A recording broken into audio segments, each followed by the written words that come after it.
1914 दुनिया की पहली जंग अजीम शुरू हुई। करोड़ों इंसान मारे गए, खून की नदियां बही। फिर 1939 दूसरी जंग अजीम ने दुनिया को हिला दिया। एटम बम गिरा, शहर राख हो गए, 5 करोड़ इंसान मरे। और अब दुनिया तीसरी जंग अजीम के दहाने पर खड़ी है। रूस यूक्रेन में लड़ रहा है, इसराइल गज़ा में कत्लेआम कर रहा है, अमेरिका, चीन और रूस आमने सामने आ रहे हैं। क्या ये सब 1400 साल पहले बताया गया था? नबी सल्लल्लाहु अलैहि वसल्लम ने फरमाया, मलहमा कुबरा, एक बहुत बड़ी जंग आएगी। ये जंग रूम के मकाम पर होगी, जो आज शाम और तुर्की का इलाका है। हदीस में है, ये जंग इतनी बड़ी होगी जैसे पहले कभी न हुई। 10 में से 9 हिस्से मर जाएंगे, सिर्फ एक बचेगा। आज शाम में वो जगह मौजूद है, दाबिक, जहां ये जंग होगी। और आज शाम में जंग जारी है। क्या ये उसी जंग की तैयारी है? हदीस में है, मलहमा से पहले कुस्तुनतुनिया फतह होगा। कुस्तुनतुनिया 1453 में फतह हुआ। ये पेशगोई पूरी हो गई। अब अगली पेशगोई रूम की फतह, जो अभी बाकी है।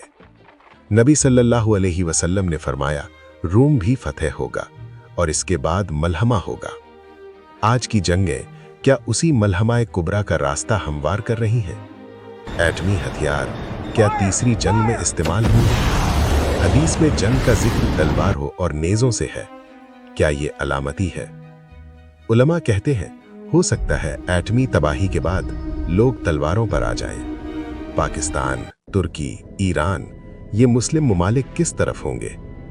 हदीस में है, मुसलमानों का एक मजबूत लश्कर इस जंग में लड़ेगा। इस लश्कर में शाम के मुसलमान सबसे आगे होंगे।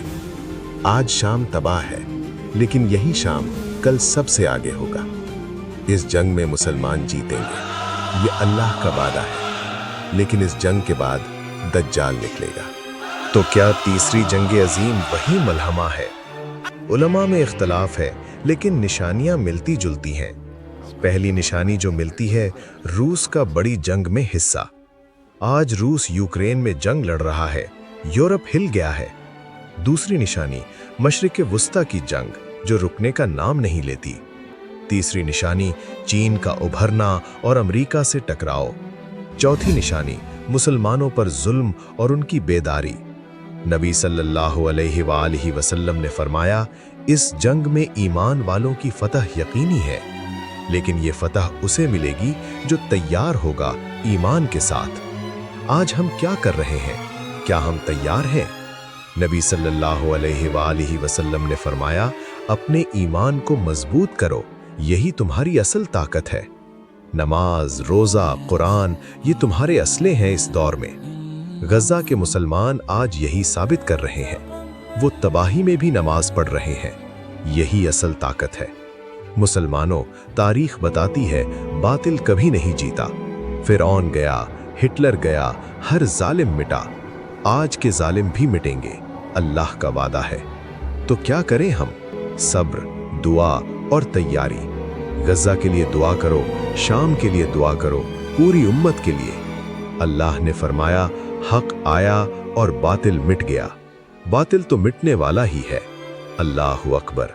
हक गालिब आएगा। तीसरी जंग आए या ना आए, अल्लाह का फैसला होगा। अल्लाह हम सबको हक पर रखे, उम्मत मुस्लिमा को फतह अता फरमाए और हमें इस दौर के फितनों से महफूज रखे। आमीन।